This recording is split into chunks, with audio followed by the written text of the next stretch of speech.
So I think for me, when I moved here, one of the culture shocks was, it sounds ridiculous, but when you go out for somebody's birthday in Nigeria, when you go out for someone's birthday, that person is in charge of providing the jollifications and You, everything you, necessary for this because what else are we birthday. doing here? Because why are we here if you do not? You're the one that invited me from my house. And then here I was in college and I went. Someone invited me for a birthday dinner at a restaurant, and then one of my friends like, "Oh, take your wallet," and I was like, I was gonna take it, but why? But then we Hmm. get there and everyone's like, "Oh, separate checks, separate checks," and I was like, "Why are we paying separate checks? Like, it's a birthday party, like."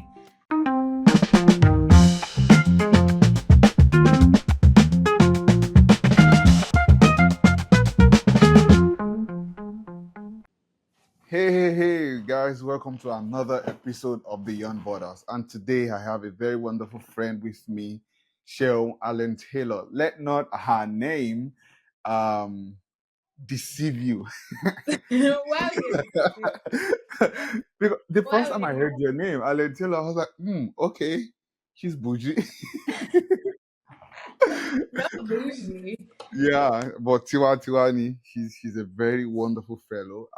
I met her through my wife, shout out to her. Shout out to Um, them. yeah. So, Sean, let my people know you now. Who are you? Tell us about you. Your name, Um, what you do, how long have you been in the US? Yeah, let's start with the basics. Okay. My name is Sean Allen Taylor, as you just said. Mhm. I am a dentist, Oh, and I've been in the US about 12 years 12 years this year. So, mm, yeah. that's great. That's super. So, from that, let's talk about your first culture shock when you got to the US? What were the things that you saw and were like, okay, people do that here? I moved here for college, right? And so I had been here on holiday maybe once or twice before I came here. But holiday is different from when you live in a place, right?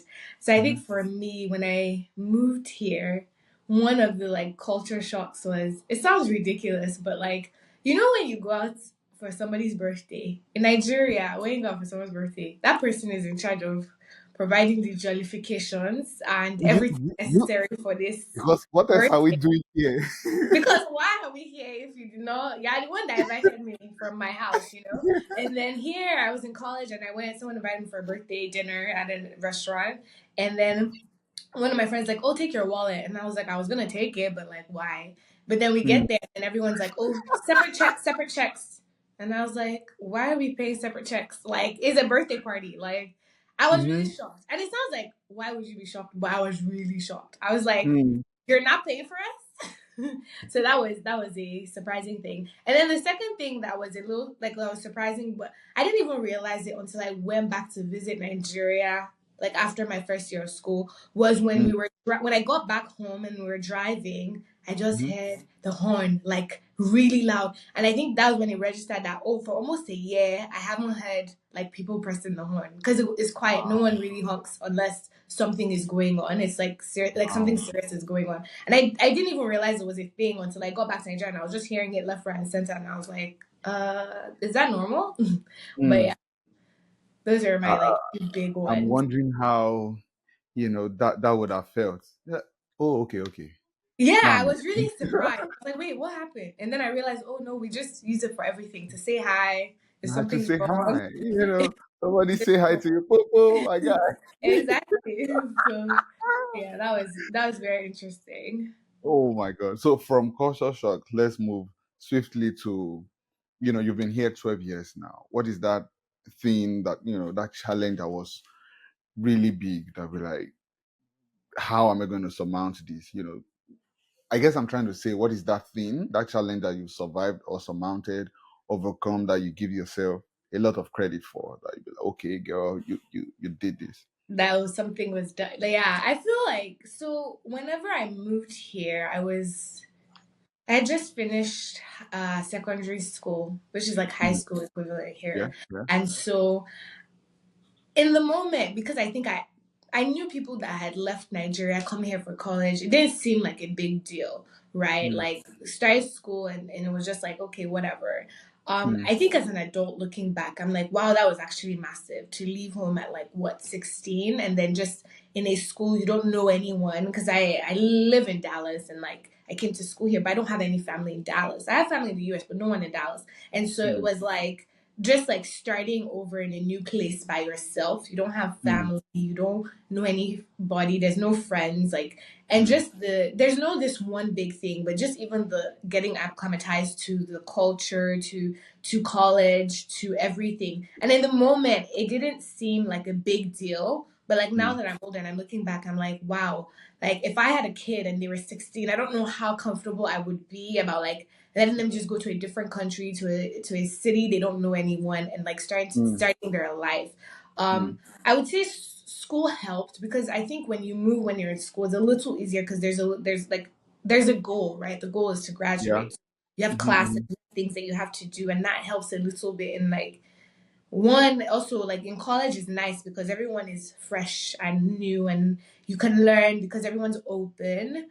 mm. So that made it a little bit easier, but just the idea of like starting over, um I think is a bigger thing or a bigger deal than we give ourselves credit for. So for anyone who has moved to a new place and is starting over, that's a huge deal.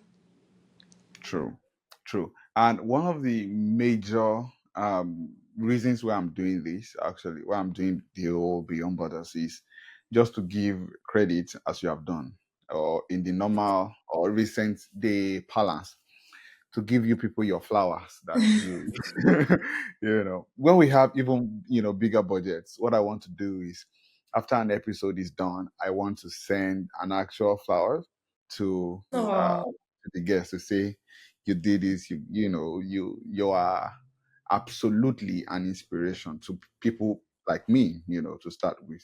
And that is a very wonderful thing you said. 16-year-old in a new city, in a new country, in a new school where you have literally almost nobody to say, "Egba mi o, o ti ṣe kinní kan o." literally, You yeah. know, that is really, really great. So now, as a 16-year-old, that means while you were in school, there were things that were, you know, stressful. There were things that would stress you mentally, emotionally, or physically. What were those, maybe one or two challenges that would come to mind as, oh my God, this is, let me just go back to my father's house? So I mean, so first of all, getting used to what college looked like here was a thing, because right, I went to secondary school in Cool. Nigeria. Maybe you should also include why you decided to come, because that is Okay, that. yeah, I guess, yeah. So I knew I wanted to be a dentist like when I was like 14 or 15, and then I Why? think Did why? I Okay, give you so speech? I got braces. So when I was really young, like when I was like, yeah, like 13, 12, no, 13, 14, I think. Yeah. Between like 14, 15, 13, 14, 15, I got braces. And Mm, I just thought it was really cool. Before then, I didn't really know what I wanted to be. And you know, in mm, Nigeria, that's like a big thing. People like at like 11, 12, they expect you to know what you want to do with your life, mm, which is mm. also, I think, a ridiculous thing. Like, I'm 12. Okay. Just but want to eat Cocoa Pop.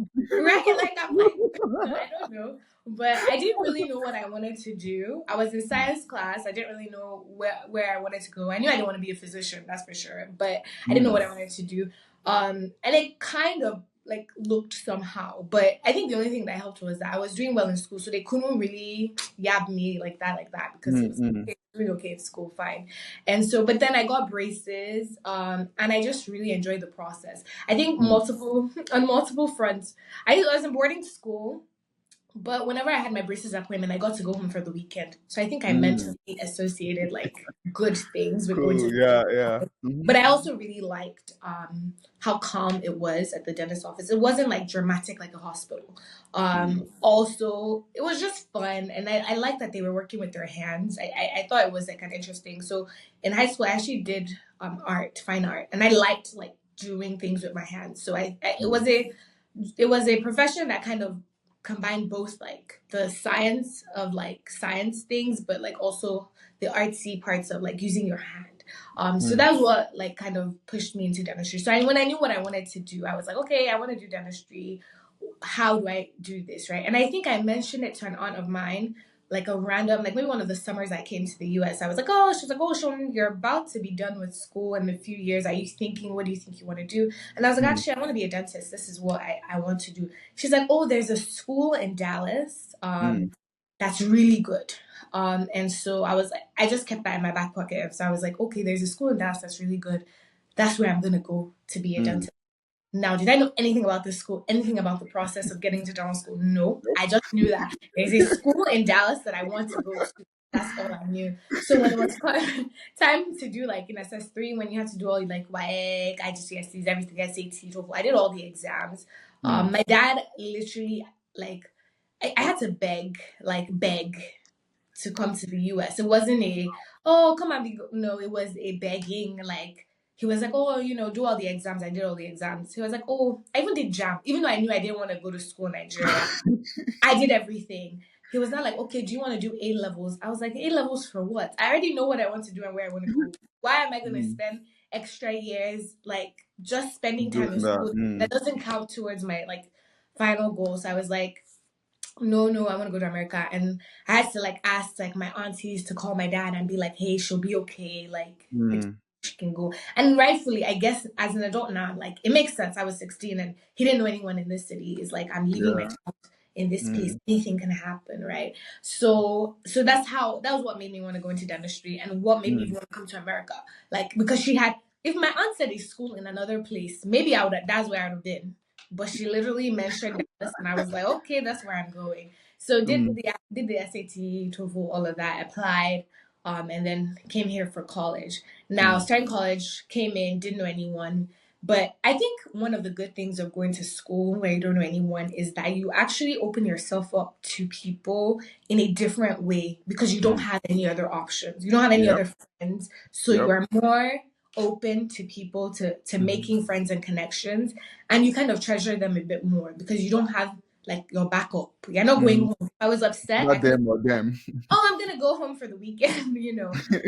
So like in for me my experience like with like other international students like it created a bond that is like really really strong because it's like Mm, we are literally all we have we mm, don't you don't get to go home on the weekend if you're just tired of school like you have to be here till the semester is over and then you make the trip to wherever you're going mm, right so getting used to college wasn't too bad just the things that I had to like kind of sorry, like that was a little different was, in secondary school you have classes, you have this, and this is just college. Also, there's some things that are just college in general, not necessarily the US, but like you have mm, people who are on track of things. Here, you pick your own major, right? But then they mm, tell you, okay, this is what you need to graduate in my school, you make your own degree plan in the sense that you have to figure out what classes you have.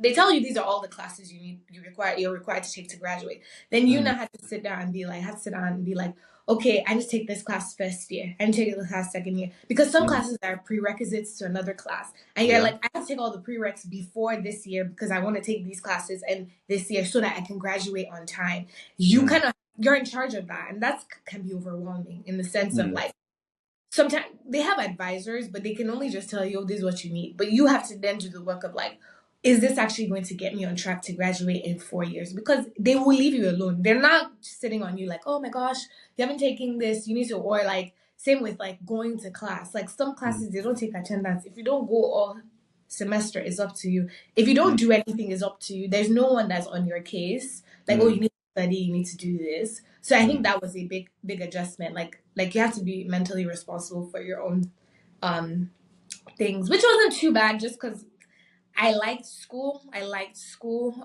mhm. So staying on track, and I'm fairly organized. So staying on track wasn't terrible. But it was just like a responsibility that I didn't have before that I had to Yeah. have for myself.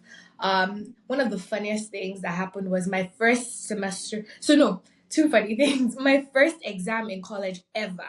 I Mm, took this was a biology class, right? So mind you, when I signed up, because I came in as an international student, I was the last orientation. Because when you wait for your visa and everything, like I was the last orientation.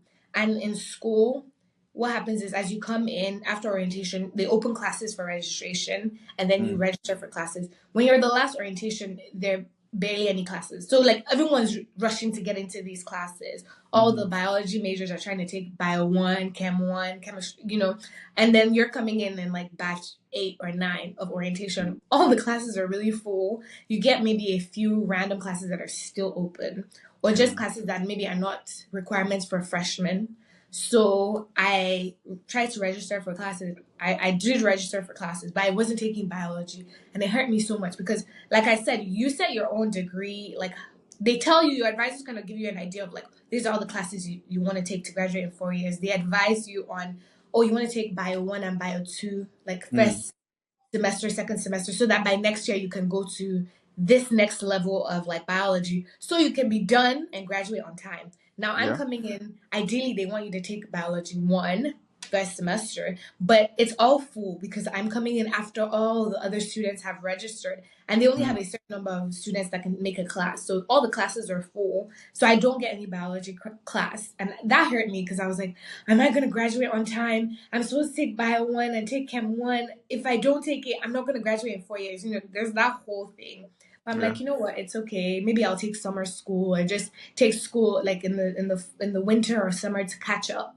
Mm. And so I started my first week of class, and I just kept looking in the registration, like, let me see if anything happens. Because the advisor says, if anyone drops the class, you'll be able to get in. So I Mm. look, and then there just happens to be a class open.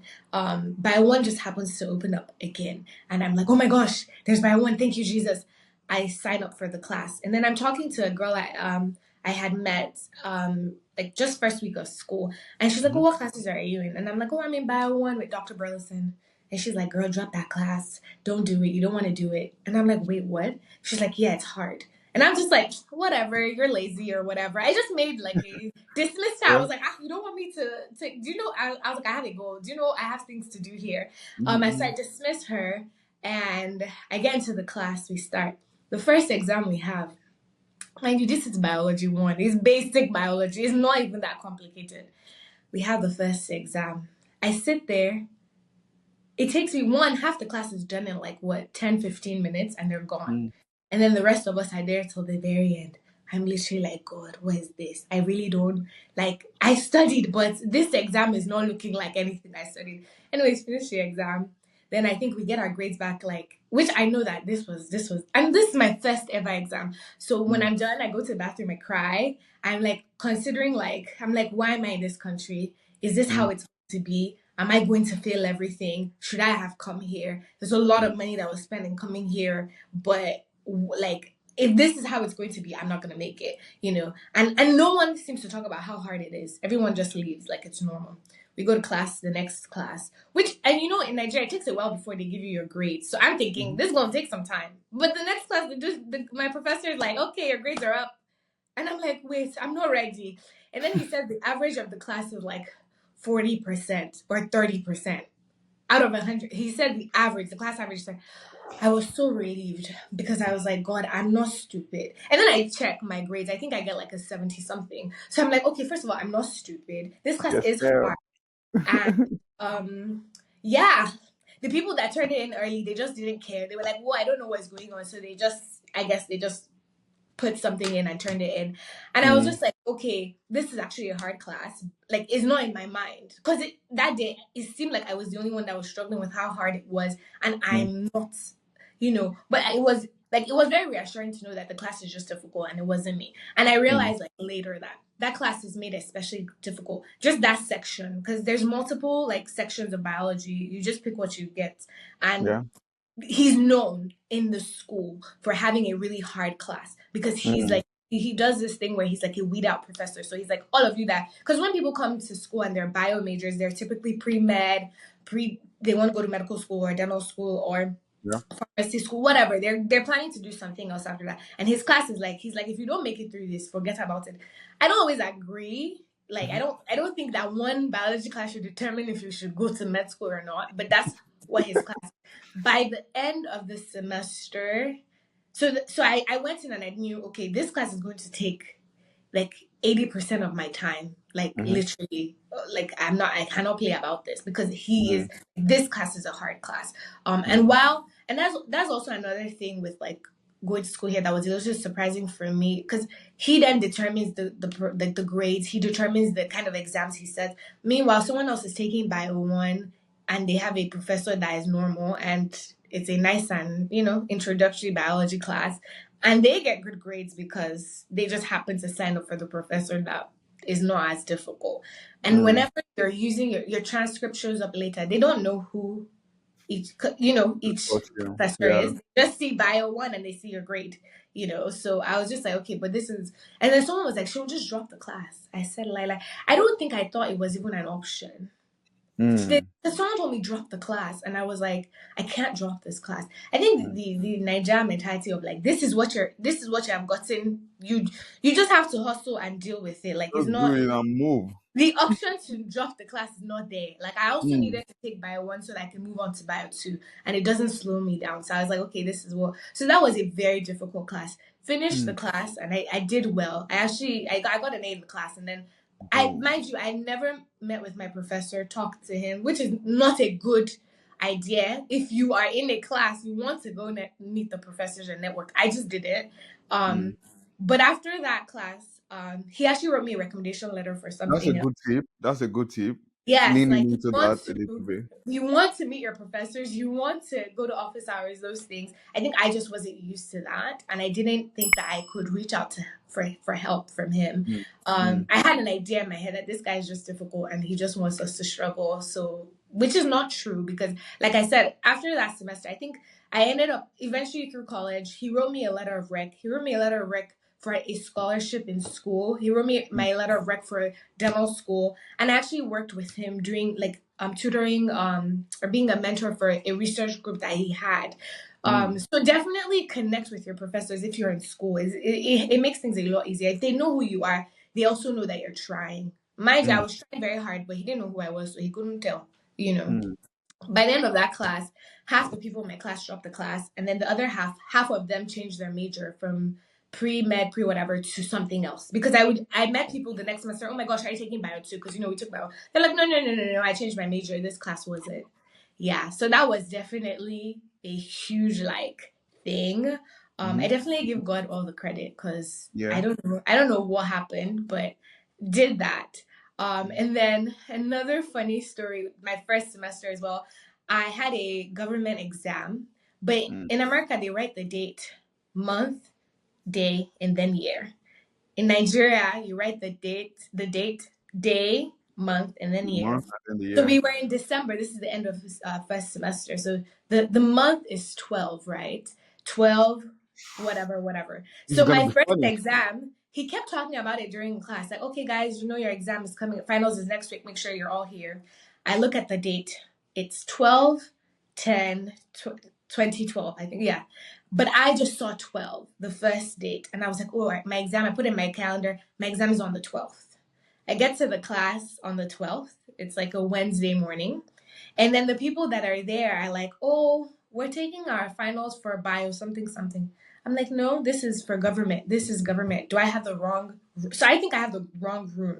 I'm like, I can't fight because everybody there is like, we're here for a biology exam. I don't know what you're talking about. Mind you, I'm coming in saying, excuse me, I'm here for a government exam. Doesn't make any sense. So I'm like, maybe I got the room wrong. So I look in the syllabus again. I'm like, no, this is the right room. And then mind you, your class is like 300 people, right? So, because government is like a class that everyone has to take. So, this isn't even a specialized like class. So, I have like maybe three friends in the class. I call one of them, I'm like, hey girl, where are you? She sounds like she's just waking up. And I'm like, why are you still sleeping? We have government exam. She's like, girl, we took that exam on Monday. What are you talking about? I was like, what do you mean? Like, it says 12. She was like, no, it's the 10th. The day is the 10th. That was supposed to be on the 10th. I literally call one of my other friends who's like, she's like a year or two ahead of me. And I'm crying. I'm like,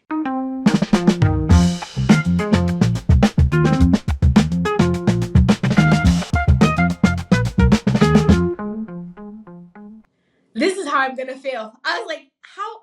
And the final exam is like a huge portion of your grade. Mind you, I was doing really well. So I was like, how can I fail this class at the last, like at the end? And I'm like, I'm crying. And she's like, Sean, stop crying. It's okay. Call your professor. like, and see what he says. So she's like, email your professor, see what he says. And then I email him and I'm like, hey, Mr. La La La, I didn't, like, I missed the exam because I got the dates mixed up. I'm thinking this guy's gonna be like, so sorry, there's nothing I can do. Like, he just sends me an email that says, hey, go to my office. My TA is there. My teaching assistant is there. Tell her to give you this, tell her you came for this exam and then you can take your exam. I was shocked. I was shocked at how easy it was for me to take that exam. Like, I already thought it was over. Like, why is he gonna? He's gonna be like, girl, you should have looked at the date. Like, that's on you, which it was on me. But Mm-hmm. how easy it was, I was like, God, that's you, because he didn't have to, right? But that date thing messed me up because I, I, I just was not, like, I was not ready. I was not ready at all. Mm. But yeah, that was also like another funny thing that happened. That was That like, happened. whoa. But I mean, thankfully, he let me take in, and that was good. Painfully. So So yeah, the scholarship that your professor recommended for you, did you get it? yeah, I did, I did. So how was that? So again, was the recommendation the reason you got it, or one of the reasons you got it? And if you and how did you find the scholarship? Uh, I just want to understand that mix, and Yes, then for yeah. people who are willing to, who wants to write for scholarships and all of that, what were the things you did that ensured that you got it? Yeah. So I will say a few things, right? If you're coming to school, something that is good to do and I guess put in your pocket for whenever, if you're coming to school in Texas, if you're an international student, and I'm not up to date on what the thing is, but like at the time that I was in school, there were Mm. two ways that you wouldn't pay international student fees. Like you would pay in-state tuition, like you're a resident of Texas.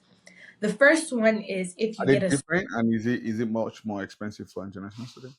you're paying like three times the fees if you're an international student. Yeah, it's Right. very expensive. That's how they make money. Like colleges make money from international students. Your fees are a lot more than paying in state. It's how they also protect their residents, make sure that their Oh, residents okay. like it's Okay. affordable for them to go to school. You're leaving That your makes. country, to come to here. So they're like, we will Mm. take care of our own first, which makes sense honestly. Like you Mhm. need to prove that you can afford to come here, and they will prioritize their people in many Sure. ways, including they would pay a fraction of the cost to be international. So one, you're paying a lot. Now there are two ways to pay in-state, at least at the time that I was in school. Um, One, if you get a scholarship for as little as $1,000, and $1,000 is not little, but compared to what your tuition is, it's very little. But if you Mm. get a scholarship as little as $1,000 in Texas, they will waive your international fees and you will pay in-state tuition. Now, this is at the time that I was a student. I don't know what it is now. The second way in my school to pay in-state tuition was if you worked in a job, in certain jobs, and those were usually if you worked in the library or you worked in like a computer lab. There is something there that they do the waiver, and that's just particular to my school, where you then qualify to pay in-state tuition. When I Mm. was funny thing, when I moved here and I was paying tuition, it wasn't until my second semester that I realized I was paying in-state tuition. I thought that was just the school fees for everyone, or I thought that was international fees. I didn't even know how expensive it was to go to school because I just thought I was paying international fees until my roommate was like, because we are just talking about, oh my gosh, fees went up a bit again this year. And she was like, how much are you paying? And I told her, she was like, for 6 classes? I was like, yeah. She was like, Sean, you're not paying like anything close to what international students pay. So what had Mm. happened was when I applied to the school, because of my SAT like scores, I was automatically eligible for some scholarships, and they just like applied it to mine. And so when I came here, I was paying in state. Now Mm. that scholarship as well, I was already paying in state, so it didn't change my in state anything. But what Mm. it did was give me money, like that was less. I just had like extra money to do for Mm. school. So how did I find it? Each school has there is literally on their website there's a place for you to go apply for scholarships. Now it's harder if you're international because a lot of scholarships are need based. So you have to show that you need this Mm. money.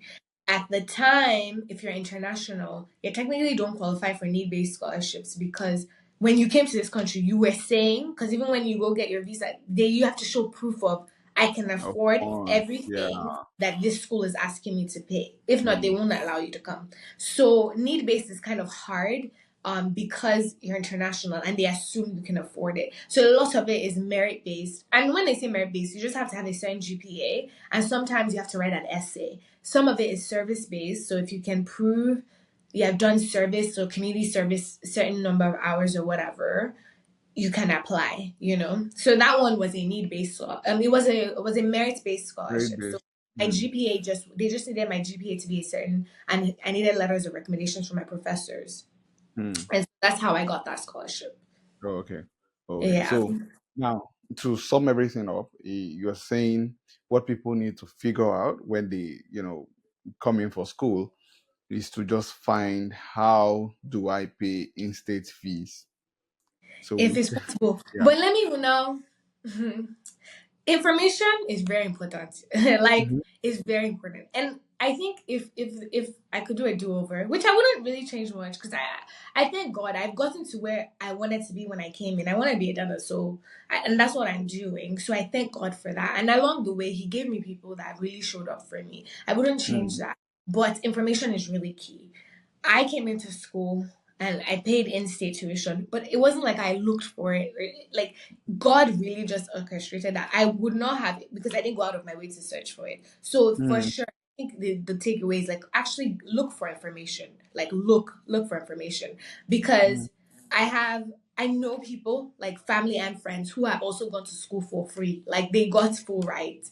Mm. And you think, how is that possible? It is possible because they looked and they found the things that would allow them. Like Mm. sometimes you may not get a whole full ride. It may be a partial ride. They may give you half of your tuition. But I didn't even look for that. So I didn't have as much information. So I got what happened to me because of God was just gracious. But Mm. for the people that did the extra work of looking, like they went to school. There's some schools that will offer you a lot more money. That all you had to pay for was like I have friends that went to school and they only paid for room and board. Now, not my school, but they didn't care what school they went to. They were trying to go where that gave them the most money, right? For what they wanted. So I'm Mm. just saying it's possible, like to even go to school for even less than what I went to school for. Mm. Mm. So that is good information. Again, there are people who go to school for free. So would that be people already here? Maybe they transfer or No, people no. from the Like okay. from Nigeria, like some people I know, I was like, because then they'll tell me like sometimes I'm like talking with friends or people I've met, and I'm like, oh, where did you go to school? And I'm like, how did you even find this state?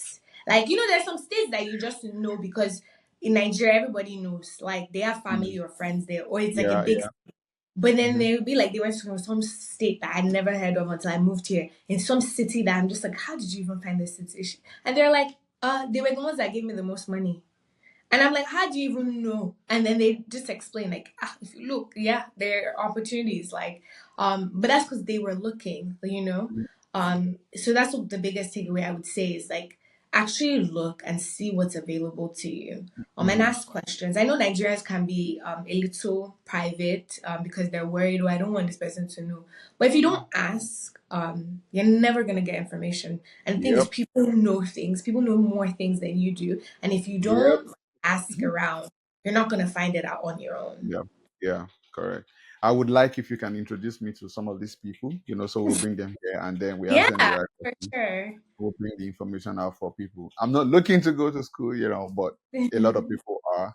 And that, so yeah, now maybe to the next phase of life, which is work. How did you, okay, let me ask this way.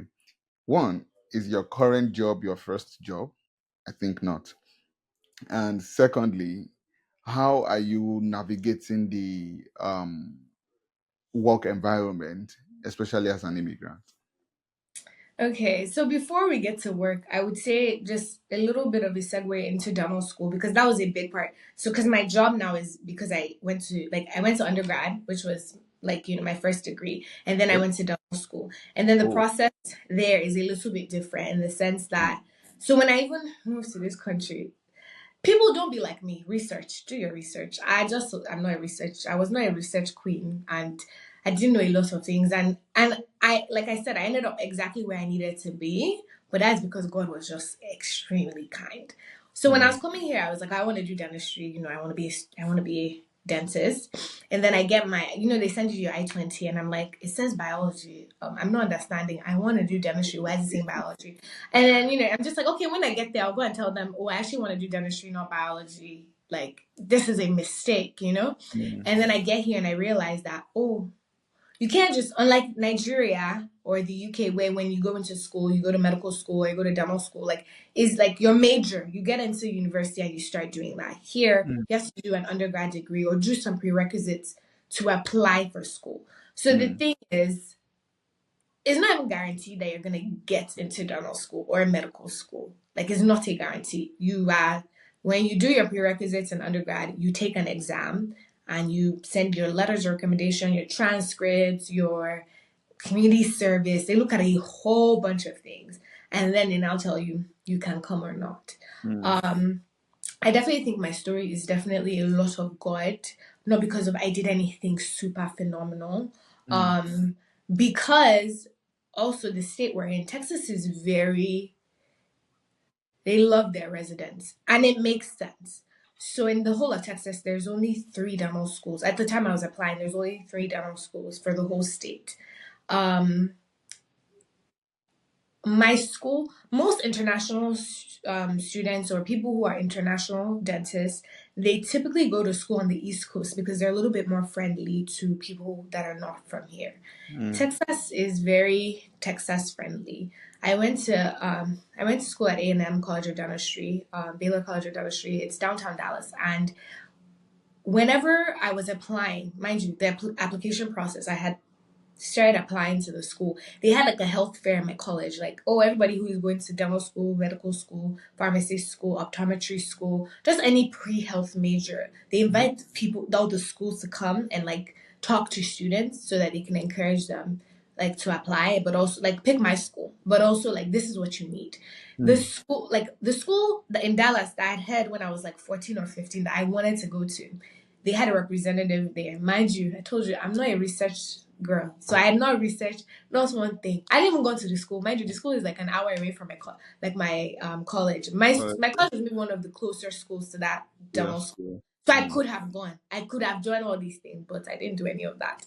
But I go to the health fair and I'm like meeting. There's only three dental schools. So for medical, if you're pre-med, if you want to go to medical school, you have a little bit more options because there's quite a few medical schools. But Mm. there's only three dental schools. I needed to go to three tables. That was it.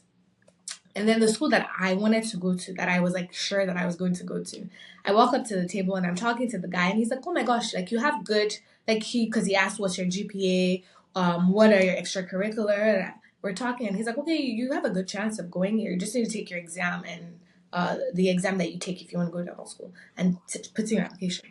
And then I now ask the question, I'm like, "Hey, just by the way, I'm an international student. Does that change anything for me?" And he literally tells me, apply to other places. You're not getting in here. That's what he tells me. What? This is the person, like, if anyone else said it, whatever, you don't know what you're talking about. I take Mm. everybody like, oh, okay, sure. But this Mm. was the person that the school sent to go and recruit students. And he told me, oh, apply to other places. You're not getting in here. And he was like, I'm not even trying to be mean. He was like, I just don't want you to have an expectation that is unrealistic. Mm. You are an international student. He was like, this school, each class is about 100 students. He was like, 10 spots go to out of state to students. Five of those 10 go to two states, Arkansas and another state, because they don't have dental schools there. So they actually hold five seats for them because it's like it's unfair that they don't have a dental school in their school. So literally, we're going to save spots for Mm. those students. Then five go to every other state in the country. He was like, everyone in the country is applying for these five spots. Everyone outside of Texas is applying for these five spots. My girl, you're not getting in. You are not even from the country. Apply. He was like, just go and start applying to all these other schools, Wow. because he's like, you're not getting in here. He was like, they don't take international students. He was just telling me, he was like, they don't take international students. And I go home and when I cry, I'm like, God, I literally and I think for the first time in my life, I is when I feel like this dream that I had may not be a possibility for me. That's the first time I actually confront the fact that this dream may not be a possibility. So I go and I call my friend, and she says, Sean, like, if God says this is for you, it's for you. Don't worry about it. And the Mm. next day I am studying in the library, and a random friend of mine comes, another friend of mine comes in, and we're just talking, and she says, oh my gosh, Sean, I had a dream about you last night. I was like, hey, really? What did you dream? And she was like, yeah, I called you. You were in dental school. You asked me how I was doing. I was asking how school was going. You were saying it was going good, la, la, la, la. And it was exactly, even though she didn't know what had happened the day before, it was Mm. exactly what I needed, because I just needed God to tell me that, you know, I'm still with you. Like, you've got Yep. this. Mm-hmm. So I just, after she tells me that, I just kind of feel a little bit of peace. And then I'll continue forward, do all the applications, but oh, for sure I applied other places, so many other places outside of Texas, which I ideally, the reason I came to this country was this school. But I was like, I'll apply other places, because for real, like, I need to open up my, and I'm glad he said that, just for me to Mm. have options. Um,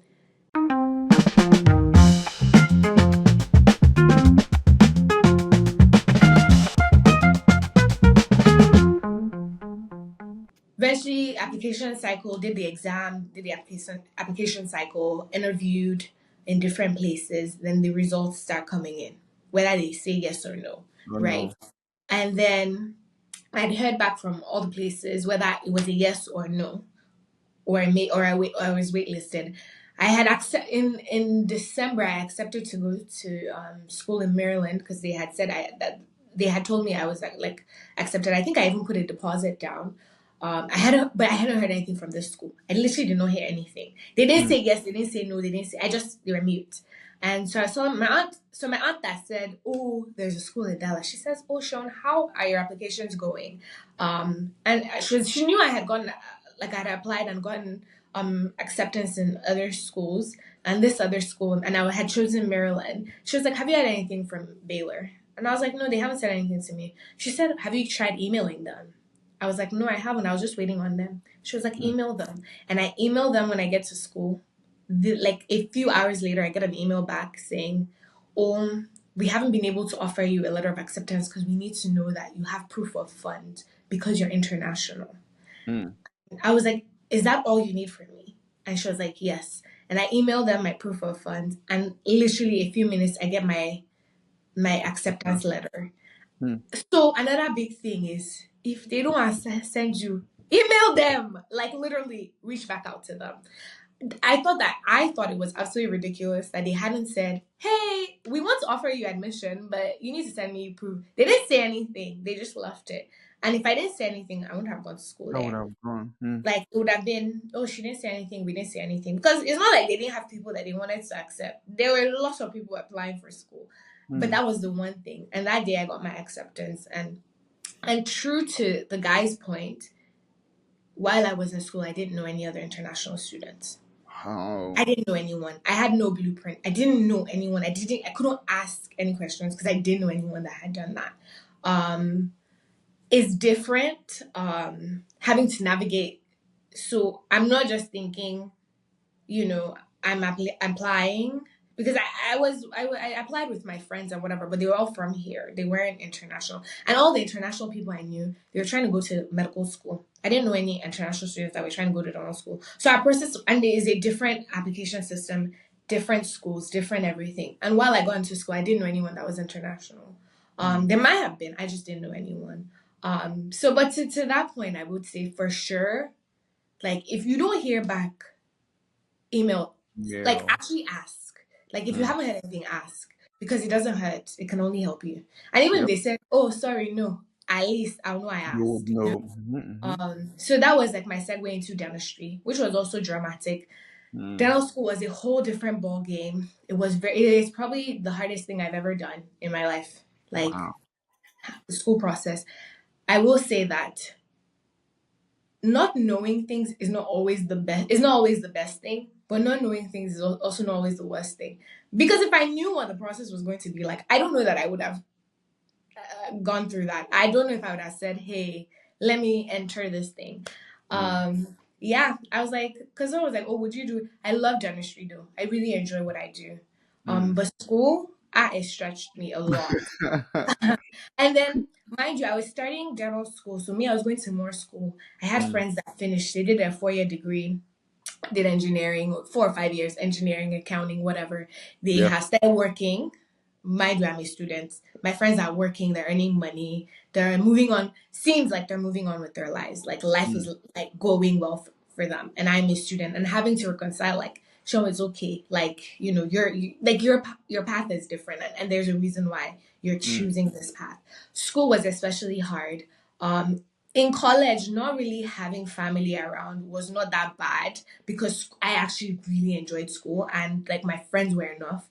When I Mm. got to dental school, it's like, and they tell us, right? They tell you like, hey, undergrad is fun and games, honestly, and but by the time you get into grad school, it's like specialized. So the top of the top is meeting the top of the top. You're not smart. Like it doesn't matter. Like you can't just be. It's not that easy. You have to put in a Mm. lot more work. And I think those were the times that I missed my family a lot more because I couldn't just go home if I'd had a really rough day or rough Mm. week.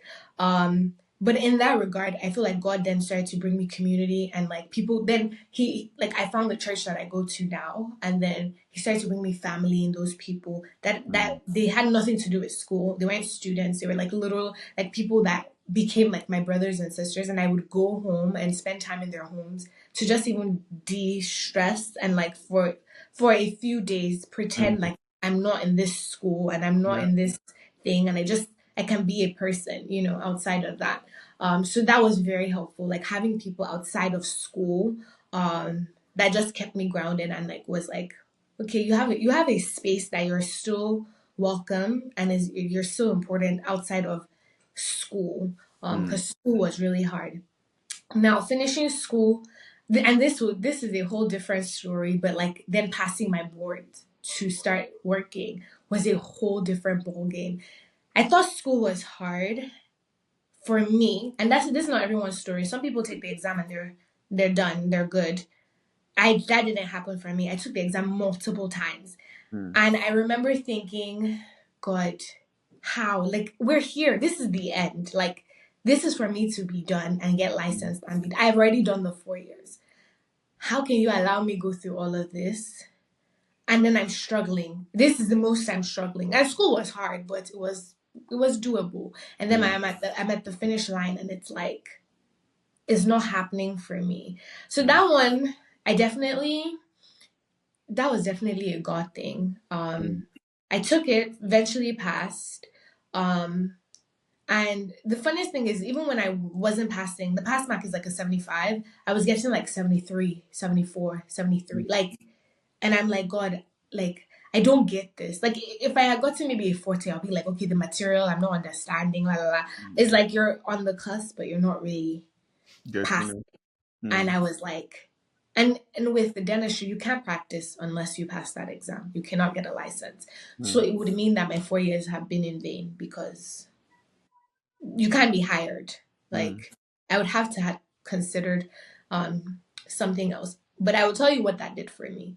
Um, it allowed me to find like worth, like my value and worth outside Mm. of dentistry or being the smart girl or being the student or being the one who's going to be a dentist. Mm. And just find like self-worth in who God says I am, like a Mm. person, like his daughter, regardless of if I end up doing this or not. It Mm. also allowed me to view my profession differently. I started to look at my job as a gift that I was given. I Mm. didn't really earn it.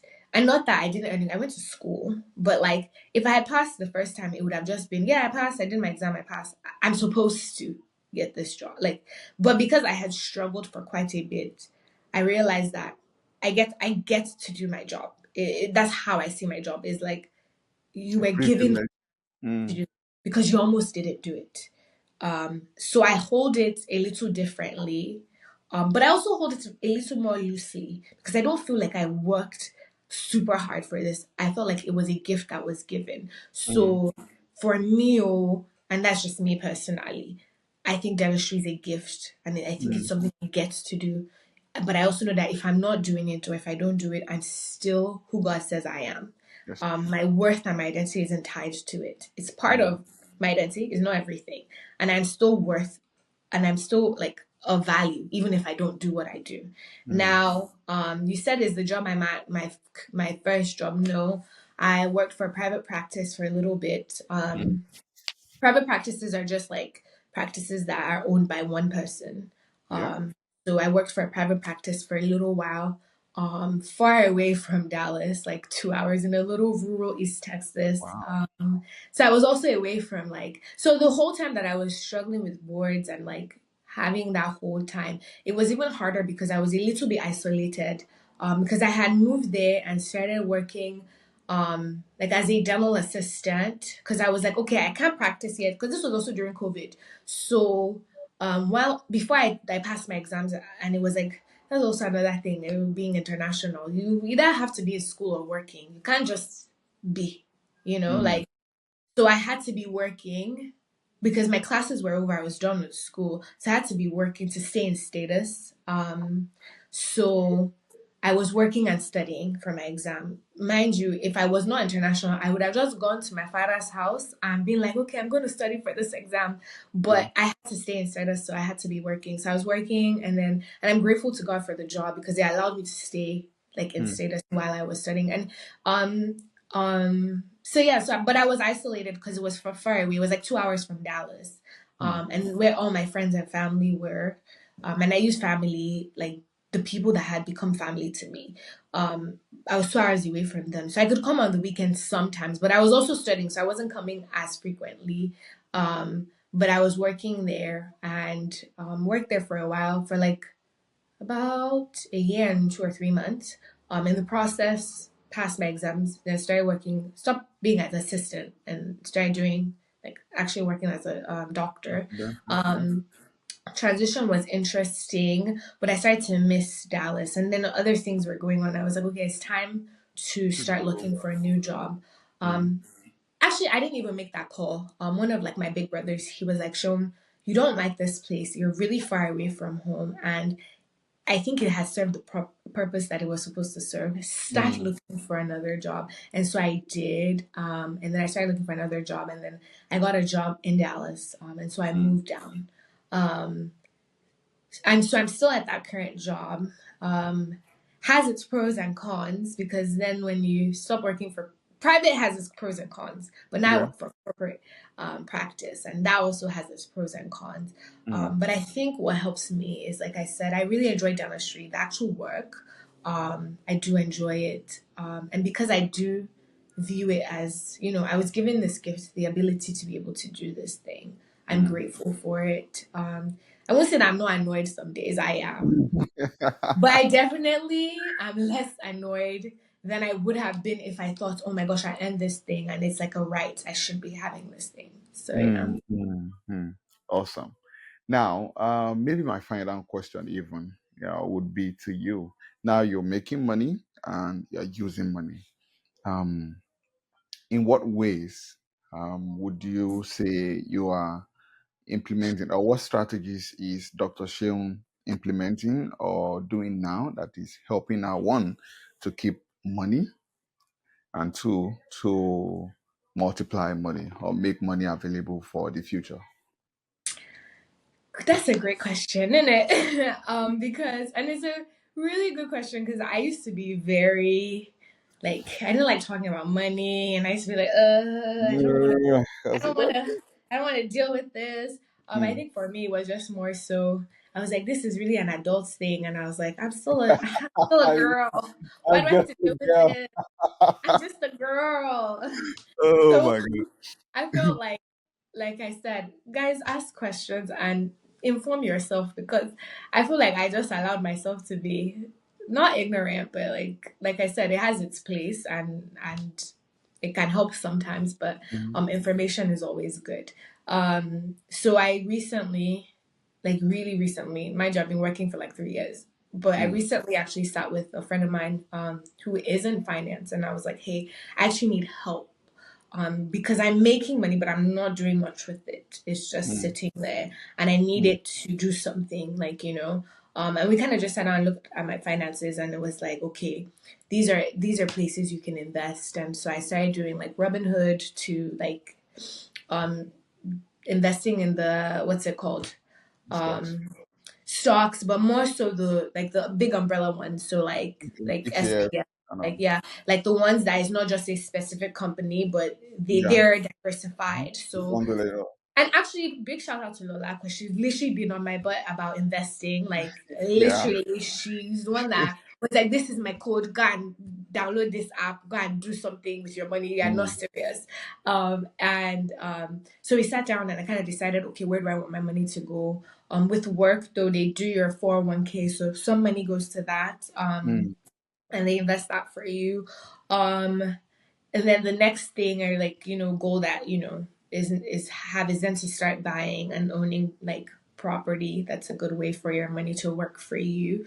Mhm. But I would definitely say I don't have advice in that sense because I'm very new, like I Yeah. just Yeah. started. Hmm. Yeah, what I did have that was good for me, like even going in, is that I don't like spending money too much. Like I'm not, I'm from Ogun State. I'm not a Jebu, but I'm from Jebu.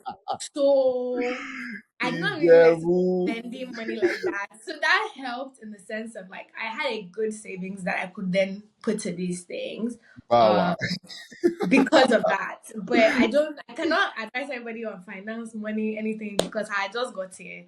Mm. I will say like utilize more than anything. If I'm gonna give advice, is utilize your community. If you know people that are actually, I think a lot of people are also scared. Like I said, Nigerians, we like to act like I don't want to tell this person because I don't Mm-hmm. want them to look at me some kind of way, or so they will not start asking me for money if they know how much I have or Human whatever. karma. Um, Obviously do your due diligence. Don't just put your business out there, Out but there. be open to letting people help you and getting information that can help. Mm. I do think that other communities do a better job than Nigerians in like fostering like and helping each other because Nigerians are Grow. just always on defense. Like Mm. they're always on defense, always. And so they don't ask enough questions and they don't ask for help. And Mm. eventually they get there like a lot later than you should have if you had just opened your mouth and said, "Hey, actually, this is where I'm struggling," Help or me "Hey, out. do you Mm. know, do you know how to navigate this?" So I would definitely say lean on your community, educate yourself. Yep. So yeah. Thank you so much.